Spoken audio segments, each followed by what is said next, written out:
How to share all liked songs on Spotify.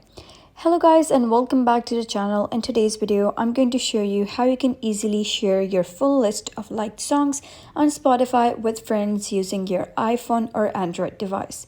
So let's get started. First of all, you can head over to your app library and search for Spotify. In this tutorial, I'm using an iOS device. However, if you're having an Android device, you can follow similar steps because the steps are the same on both of the devices.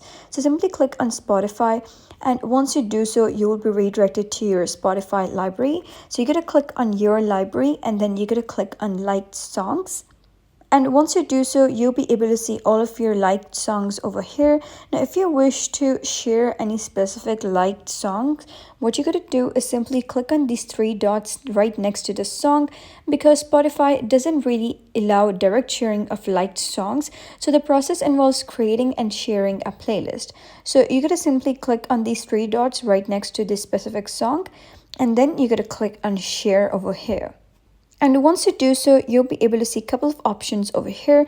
Now you're going to select where you wish to share the song, whether you wish to copy the link and send it to your friend, or you wish to add to your story, WhatsApp, messages, Snapchat, TikTok, or anywhere you want. So that is basically how you can share all liked songs on Spotify. So if you found this guide helpful, give it a thumbs up and don't forget to subscribe for more helpful tutorials. I'll see you in the next video.